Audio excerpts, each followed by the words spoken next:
Staying loyal to your company is costing you money, and the longer you stay, the more expensive that loyalty becomes. Not because your company is ungrateful, not because you have made the wrong choices, but because of how salary systems were designed and what they were specifically designed to do. You were told that loyalty would be rewarded, that time spent proves commitment, that the organization would take care of people who took care of it. And you believed that because it sounds reasonable. It sounds like how things should work. But there is a gap between how things should work and how salary systems actually function. And that gap has been widening quietly every year you have stayed. By the end of this video, you are going to understand the exact wage mechanics that mean a new hire joining your team today is almost certainly earning more than you, and what the organization knows about this that they are counting on you not to. Here is how salary systems actually work.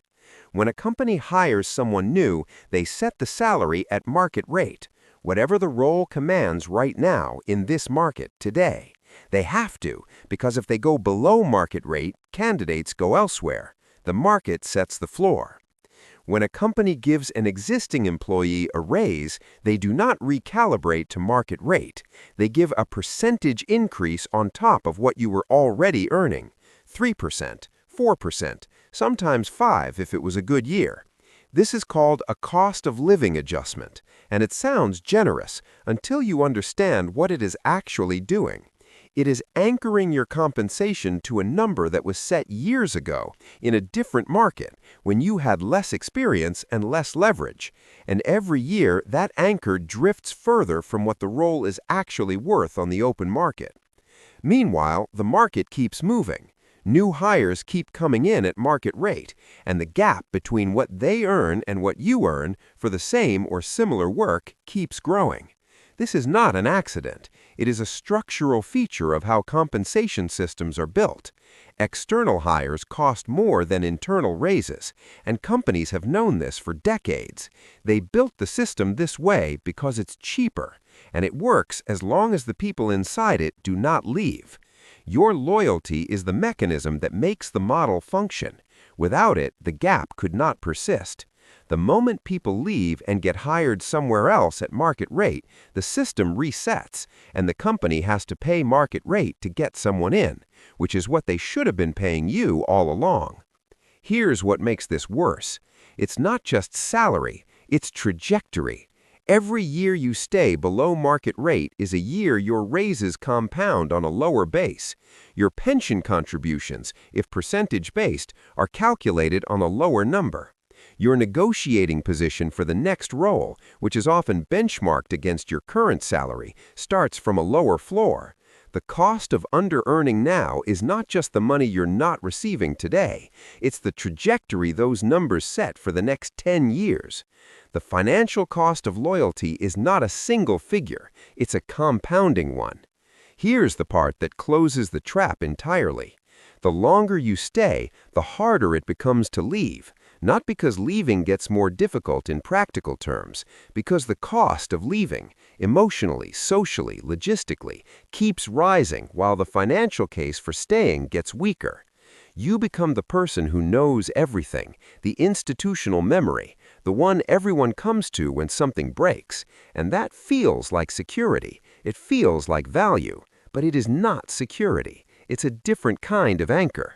Because here's what institutional knowledge actually means inside a compensation system built the way this one is. It means you're too useful where you are to be allowed to advance, and too embedded to easily leave. The organization has, without ever stating it, traded your accumulated knowledge for their convenience. You got tenure, they got leverage. And at a certain point, staying stops being a choice you're actively making and becomes the path of least resistance, not because you want to stay, because leaving requires a disruption that keeps not feeling like the right time. The right time never arrives on its own. That's also by design. You were not naive for staying. You were working from a version of the rules that left out the part about how salary systems are structured. You believed that time and performance would be recognized because that's what you were told. Nobody handed you a document explaining that the recognition, when it came, would always be calibrated to keep you just comfortable enough not to leave. That's the part they never said out loud. So what does the data actually show? The research on this is consistent and has been for years. People who change jobs every 2 to 3 years earn significantly more over the course of a career than people who stay in the same organization for extended periods. The gap is not marginal. In most professional fields, it is substantial, the kind of difference that shows up at retirement. This is not a quirk of a particular industry or a particular economy. It is a structural consequence of how wage growth works inside organizations versus how it works through the external market. Inside, percentage increases on a historical anchor. Outside, market rate, reset on contact. The irony is that the skills and experience you accumulated by staying, the thing you thought was your leverage inside the company, turns out to be your leverage outside it. The company benefited for those years. The market will pay for what those years produced, but only if you take it there. This does not mean every long tenure is a mistake.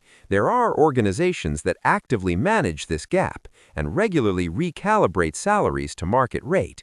They exist. They are not the majority, and if you're in one, you'll know, because you won't have the feeling that prompted you to watch a video with this title.